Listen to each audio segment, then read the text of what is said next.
We kick things off today with a true trailblazer. Joye Carter was the first African American to be named Chief Medical Examiner in the history of the United States. She spent more than 35 years as a forensic pathologist and joins us here this morning to talk more about her highly decorated career.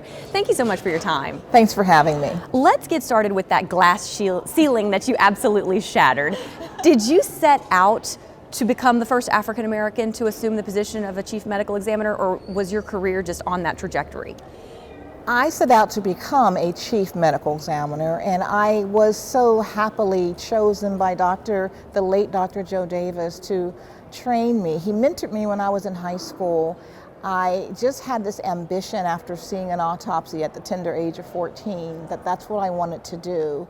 And I found him through articles, and he kept me going until we met in person when I was in medical school. And by that time, he had just filled me with the nobility of the field, the neutrality, the need to know how the body functioned inside and out.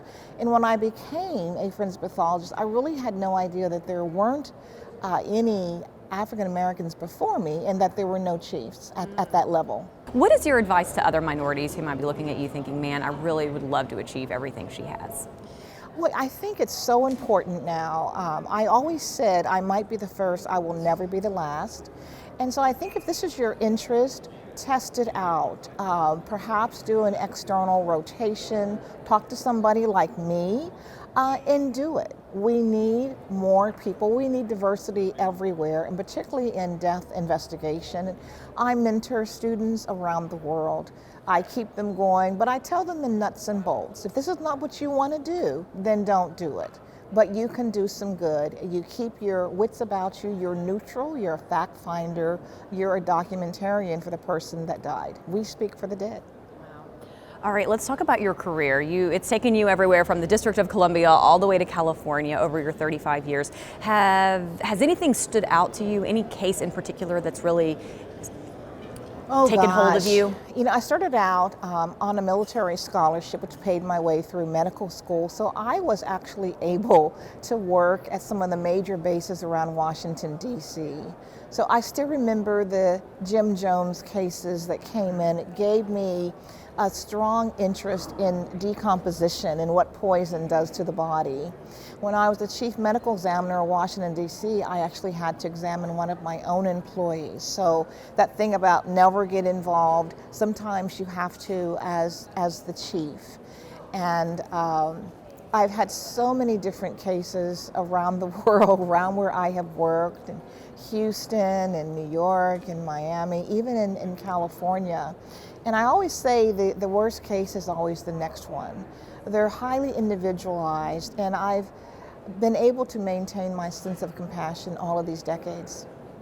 That's tough to do in this field, I would assume. It is. You know, there is a push currently to make sure that diversity efforts within the forensic science community are tended to. What is your thoughts on that, and how might, like I said, minorities who are looking at you make sure that they are given the opportunities to help them succeed? Well, you know, we've had so many issues with diversity and access to care with minority people.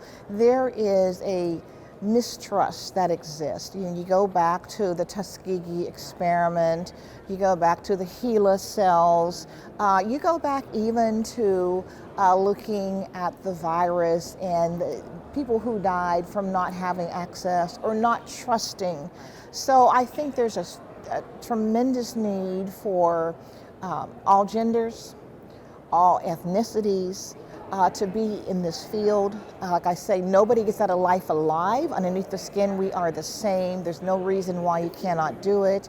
It's not particularly just a male-designated field. You have to be skilled. You have to be compassionate. You need to be able to focus on your job and cool down from that and continue to exist. And if you have that attitude, you will succeed in this field. Last question for you. Finish this sentence for me. The future of forensic science is? Colorful. Oh, I love that. So well said. Certainly, thank you so much for your time this morning, and congratulations on such an incredible career. Thank you for having me.